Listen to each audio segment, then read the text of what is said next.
Olá amigos, meu nome é Rodrigo Brilhante e este aqui é o canal Visão Bíblica.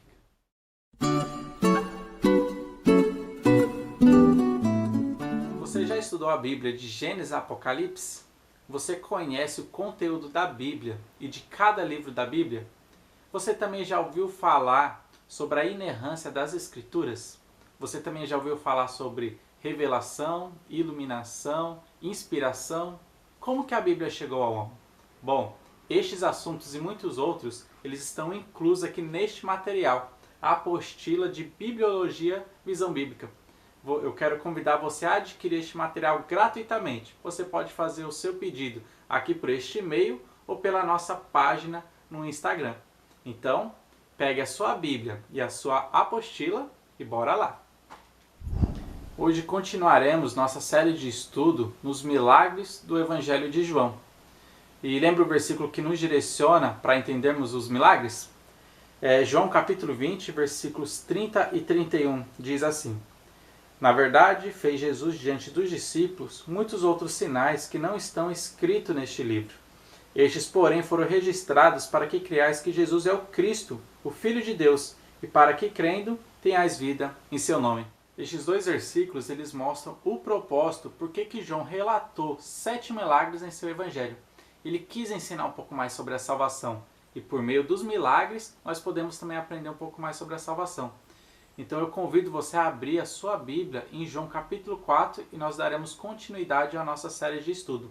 Hoje nós analisaremos o segundo milagre do Evangelho de João, a cura do filho do oficial do rei.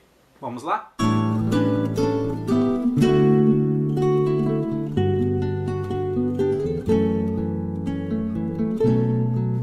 João 4,46 diz assim: Dirigiu-se de novo em Caná da Galileia, onde da água fizera vinho.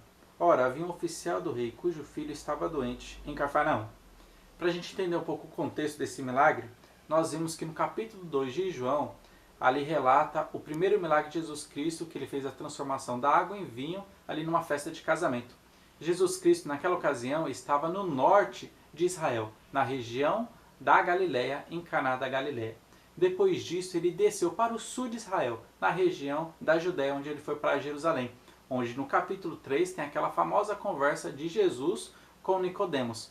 Agora aqui no capítulo 4, ele retorna novamente para a região da Galileia, onde ele se encontra de novo em Caná da Galileia.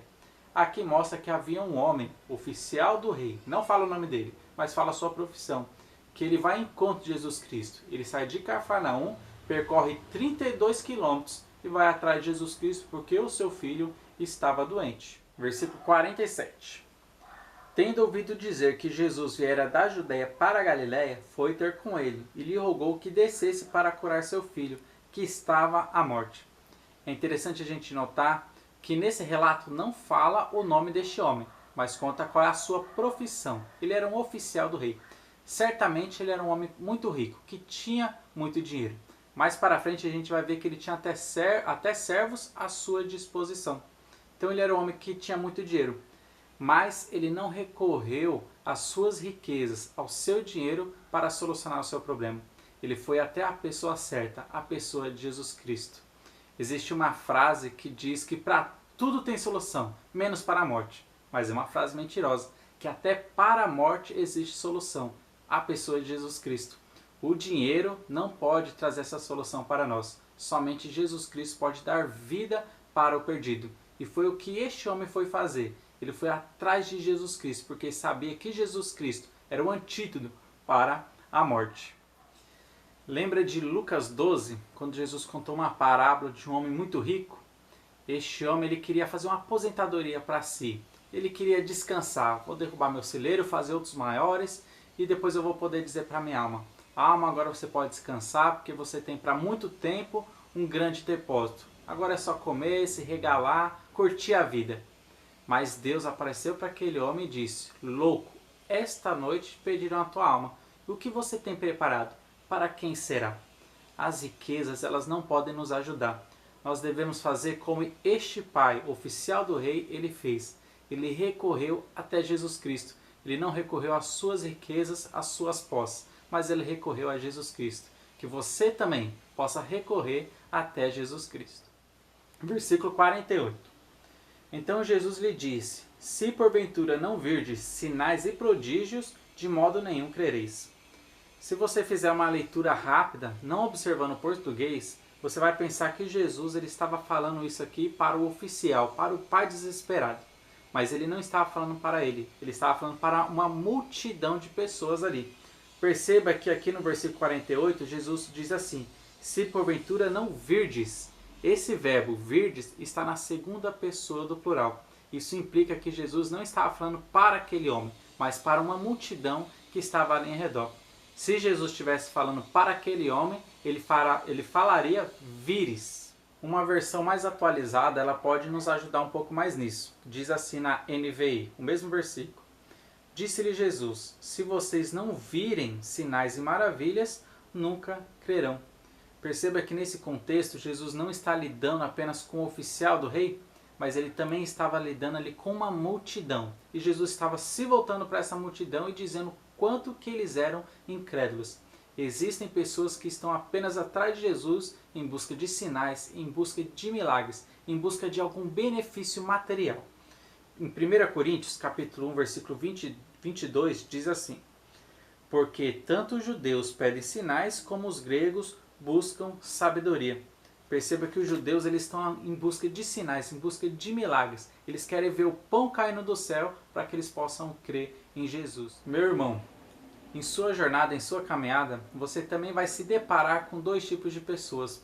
Aqueles que realmente são necessitados e aqueles que estão prontos apenas para zombar da nossa fé. Pessoas que não querem ter nenhum compromisso com Jesus Cristo.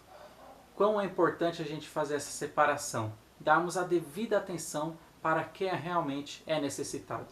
Jesus Cristo ensinou que ele veio para os doentes e não para os sãos. Os sãos eles não precisam de médico, mas sim os doentes. Existem pessoas que elas estão enxergando o quão pecadores eles são, o quão necessitados de Deus eles são. E para isso nós devemos atender rapidamente. Agora nós sabemos que também existem pessoas que a gente vai se deparar na vida que não querem ter nenhum compromisso com Jesus Cristo.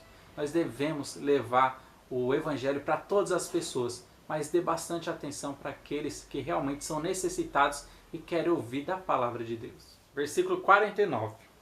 Rogou-lhe o oficial: Senhor, desce antes que meu filho morra. Este homem ele não fazia parte de uma multidão curiosa, apenas querendo ver sinais que Jesus Cristo poderia fazer. Apenas ali atrás de Jesus para receber benefícios de Jesus. Mas era alguém que estava preocupado com a vida de seu filho. Nós vemos aqui não uma figura agora de um homem trabalhador, um soldado oficial do rei, mas de um pai desesperado querendo a salvação do seu filho. Olha só o versículo 50. Vai, disse-lhe Jesus, teu filho vive. O homem creu na palavra de Jesus e partiu. A palavra de Jesus Cristo produziu esse milagre, produziu descanso na vida do oficial do rei. O que esse versículo me ensina? Que a palavra de Jesus Cristo dá descanso para a nossa vida. Este homem aqui, ele era um oficial do rei. Não diz qual o nome deste homem, mas fala da sua profissão.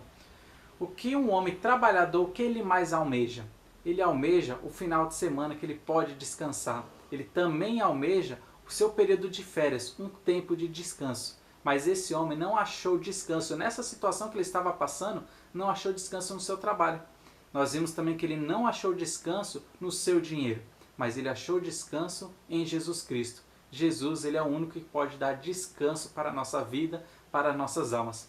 Em Mateus capítulo 11, Jesus Cristo já disse: Vinde a mim, todos vós que estáis cansados e sobrecarregados, que eu vos aliviarei. Tomai sobre vós o meu jugo e aprendei de mim, que eu sou manso e humilde de coração, e encontrareis descanso para as vossas almas, porque o meu jugo é suave e o meu fardo é leve. Jesus Cristo pode dar descanso para você, meu amigo e meu irmão. Descanse nas palavras de Jesus, ele é o único que pode dar descanso para você. Versículos 51 até o 54. Já ele descia quando seus servos lhe vieram ao encontro, anunciando-lhe que o seu filho vivia. Então indagou deles a que hora o seu filho se sentira melhor. Informaram: ontem, à hora 7ª, ou à 1h da tarde, a febre o deixou. Com isto, reconheceu o pai ser aquela precisamente a hora em que Jesus lhe dissera: teu filho vive. e creu ele e toda a sua casa. E 54 ele termina assim: foi este o segundo sinal que fez Jesus depois de vir da Judéia para a Galiléia. O oficial do rei, ele desceu para sua casa descansando nas palavras de Jesus Cristo. Ele percorreu todos aqueles 32 quilômetros de Caná da Galiléia até a sua cidade, descansando nas palavras de Jesus Cristo. Quando ele chegou na sua casa, ele apenas confirmou aquilo que ele já cria. Os seus servos chegaram para ele falando que o filho dele estava vivo. E ele confirmou qual foi a hora precisamente em que seu filho se sentira melhor. Ele viu que foi a mesma hora que Jesus Cristo falou: vai, pois o teu filho vive. É interessante a gente notar nesse texto como o versículo 53 ele termina. Diz assim: e creu ele e toda a sua casa. Todos na casa receberam a vida eterna porque creram na mensagem de Jesus Cristo. Creram na pessoa de Jesus Cristo. Perceba que ali só tinha uma pessoa que estava à beira da morte, mas na verdade todos ganharam a vida eterna. Todos naquela casa ganharam a vida eterna, porque todos estavam mortos espiritualmente. Só apenas aquele filho estava à beira da morte física, só que todos estavam ali à beira já da morte espiritual. Todos estavam mortos espiritualmente, mas eles receberam a vida eterna ao crer na pessoa de Jesus Cristo. Meu irmão em Cristo, esse texto ele nos ensina mais uma coisa também. Perceba que existia uma multidão em volta de Jesus Cristo, mas uma multidão incrédula, desinteressada e que não se preocupava com vidas. E perceba que ninguém fez essa ponte levando o homem, o oficial do rei, até Jesus Cristo. Esse homem foi até Jesus por conta própria. Nós devemos ser diferentes dessa multidão. Nós devemos nos preocuparmos com vidas e levarmos as pessoas até Jesus Cristo. Essa é a nossa incumbência como igreja: evangelizar, levar as pessoas até Cristo, apresentar Cristo para as pessoas. Não importa se você fala bem ou se você não fala bem. O poder de salvação não está nas suas palavras ou na sua eloquência, mas está no Evangelho de Deus. Apresente o Evangelho para as pessoas e Deus vai conceder vida aos que estão mortos. Lembra de João, capítulo 20, versículos 30 e 31? Eles mostram o propósito por que João escolheu 7 milagres e relatou ali aqui em seu Evangelho. Mostrar um pouco mais sobre a salvação em Jesus Cristo, nos ensinar sobre a salvação. E a cura do filho do oficial do rei, ele nos ensina sobre a salvação. Se eu pudesse dar um título para essa mensagem, eu chamaria de A Doença Terminal do Pecado. Pois é isso que essa mensagem nos ensina. Ensina que existia alguém infectado com pecado, morto por causa do pecado. E o único que poderia dar a vida eterna é Jesus Cristo. E Jesus Cristo é o único que pode dar a vida eterna também para você. Todos nós já nascemos separados de Deus, contaminados com essa doença, a doença do pecado. E Jesus Cristo morreu na cruz em nosso lugar e ressuscitou para nos dar a vida eterna. Ele é o único que pode nos dar a vida eterna. E meu amigo, a Bíblia ensina que você está à beira da morte. Você está separado de Deus, morto espiritualmente. Somente Jesus Cristo ele pode te dar a vida eterna. Receba Jesus Cristo em sua vida. Ele vai rasgar o seu atestado de óbito e te dar uma certidão, uma nova certidão de nascimento. A certidão do novo nascimento. Ele pode te dar a vida eterna. Se renda aos pés de Jesus Cristo, pois ele morreu na cruz por você para pagar os seus pecados e te dar uma nova vida com ele. Este foi o segundo episódio dos milagres de Jesus no Evangelho de João. Fique atento que o próximo estudo será sobre a cura de um paralítico. Eu espero você aqui. Que Deus abençoe a todos.